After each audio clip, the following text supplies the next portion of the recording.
Hello, everyone, and welcome to OHSCA Interviews. I'm Vincenzo Calla, and I'm your host for today's episode. Today, I'm happy to have with me the Member of Parliament for Northumberland, Peterborough South, Philip Lawrence.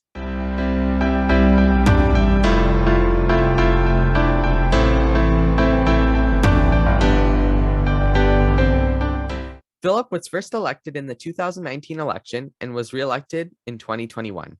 He grew up on a horse farm where he developed a love for horses and the outdoors. Prior to working in politics, Philip earned his BA in political science at Brock University. He went on to attend Osgoode Law School and the Schulich School of Business to obtain his law degree and MBA. He started his practice in law with a focus on taxation and corporations. In 2008, he joined one of Canada's largest financial institutions, becoming the third generation in his family to work in financial services. Philip currently serves as the Conservative Shadow Minister for the Federal Economic Development Agency for Eastern, Central, and Southern Ontario. Thank you, Philip, so much for your time, and thank you for joining us today. It's great to have you here.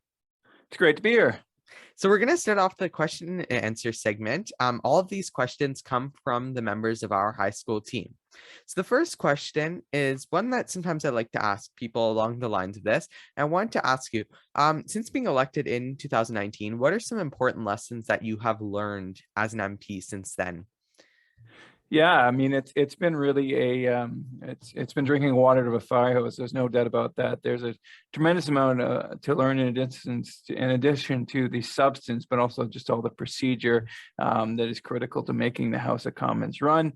I've really enjoyed my time on committee in particular, and certainly have gained in my knowledge with respect to committee, serving now on Finance Committee and working, having the ability to work with the witnesses and work with your team members to make sure that we get the evidence that we need out onto the public record to make sure that we can make the best possible decisions for Canadians coming.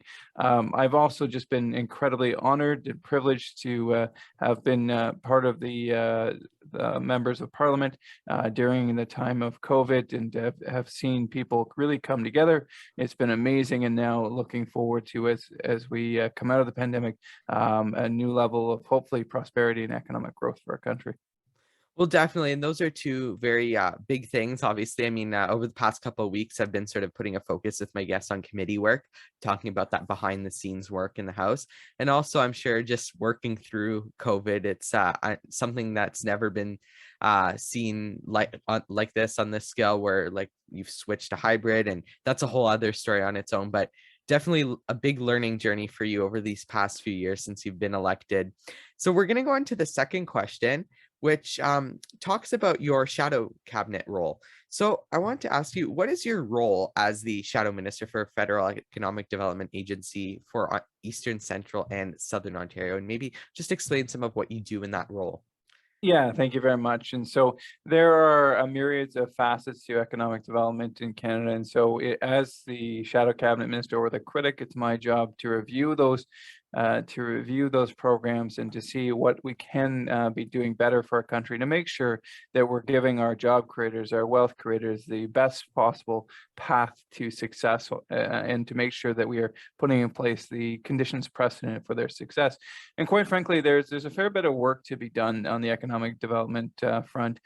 We are not, I think it's fair to say, by any objective measure, a leader in our economic development from what the federal government is doing. The province is actually doing some amazing work, but the federal government continues to lag behind. It's a little bit of a disconnected plan right now in place, and we really need to make sure that we're putting our job creators in the best possible position to be successful. You look around the world and you see countries like Ireland, Japan, some states in the United States that are doing great jobs putting together a unified vision to help the industries go forward and make sure that Canada can be a leader in the next century. Well, for sure. And I mean, especially now as we are sort of exiting the mandate part of the pandemic and all that sort of thing, and we're seeing Canada sort of getting this, and all economies getting this new chance to regrow and prosper, I guess. This is the time for economic development and job growth and all that. And like you mentioned, there's so many jurisdictions that are doing a great job at it, and it's time for the federal government to step up and introduce that to Canada and as a whole. So we're going to go on to the third question, which comes from Jaireet in Brampton. And this one is big. So we're going to take a bit of time for this one. And we're seeing the inflation crisis really big, impacting lots of Canadians. And we see that the Conservatives are talking about it. But Jaireet wanted to ask, if a Conservative government was in charge, what do you think the response to that inflation crisis that's impacting Canada would look like? Yeah. Well, there's an old saying that goes, if you're in a hole, stop digging. And so that's job one. The inflationary spending, the excessive spending, the wasteful spending of this tired, corrupt Liberal government needs to be stopped. Like we can't continue to waste money. What's happening is we're not making the most efficient usage of the money. Don't get me wrong, there were some monies that were definitely needed to be spent during COVID-19. Of course, I voted for them along with all the other Conservatives. But there's many millions of billions of dollars that were outside of direct COVID relief that contributed to this inflationary crisis. We see that the Bank of Canada literally printed hundreds of millions of dollars working with the Liberal government, and those hundreds of billions of dollars, it's a basic rule of economics. When you have more money out, when you have more of anything, it's worth less. And that's what we're seeing now. Every single monetary crisis of the last 100 years have had two things in common. One is a loose monetary policy, aka the printing of money, and secondly, government mismanagement. And we've seen both in spades here in Canada, unfortunately. And that's why we have runaway inflation we haven't seen since Pierre Elliott Trudeau was Prime Minister, which had a loose monetary policy and excessive government spending. So we need to make sure that every dollar that the taxpayers work so hard to earn is going somewhere that it will add value, and that we're not just wasting money and adding deficit to the inflationary crisis that we are facing, the affordability crisis. And so that's step one. Step two is targeted relief, right? So we have called for relief on gasoline, relief on other taxes, right? There are things that government can't control. We can't set prices. That's been proven that will be a failed strategy. But there are ways we can reduce the prices, and that's called taxes.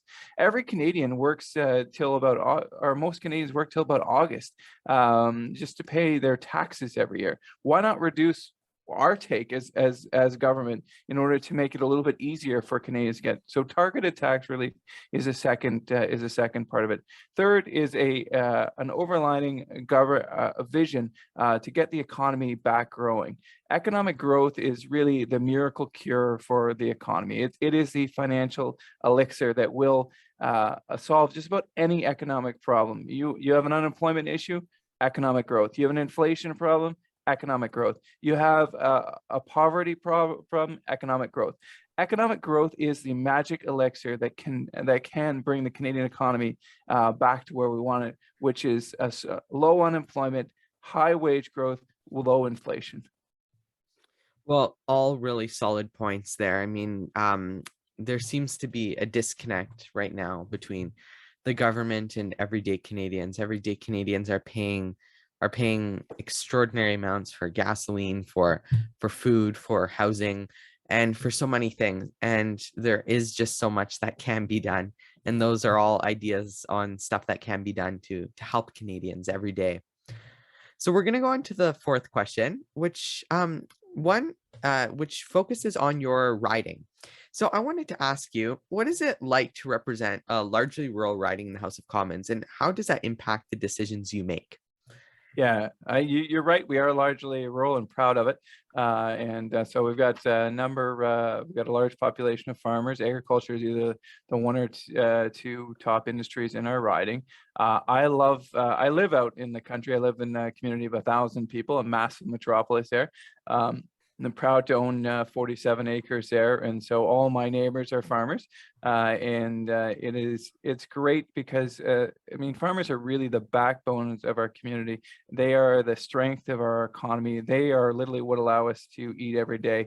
And when you talk to a farmer, 9 times out of 10, you get a super common sense approach.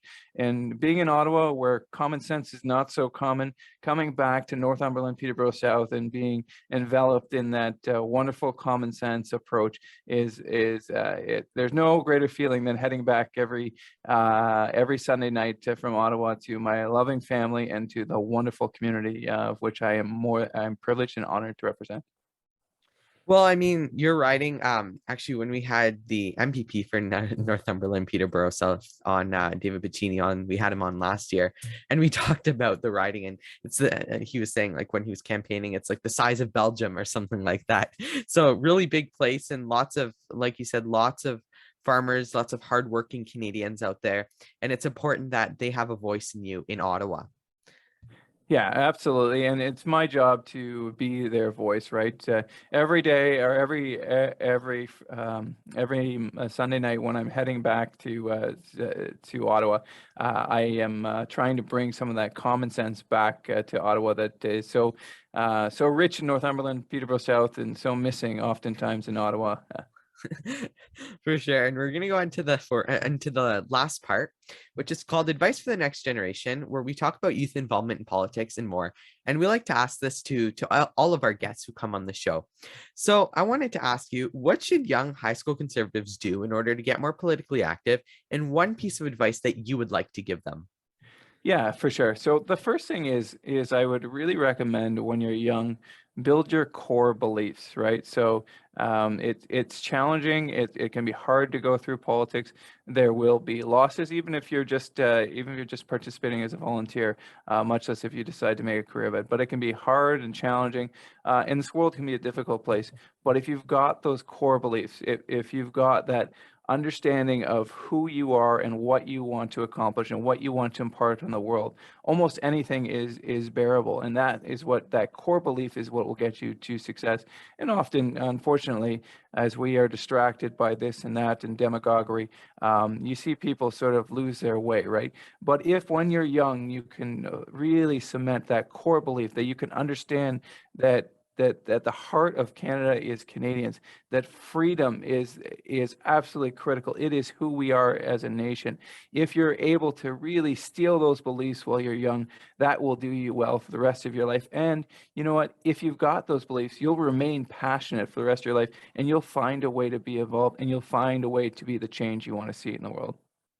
Well, I mean, for sure, as young people, those of us in OHSCA and just young people in general, we have a lot of us have a good understanding in world issues and social issues and like government issues and stuff that's going on, and being able, like you said, to build that base of beliefs and thoughts and even adapting those as you grow and as you get more experience. It's great to have beliefs, and it's great to see them evolve as you grow and continue to get work experience and school experience and life experience in general.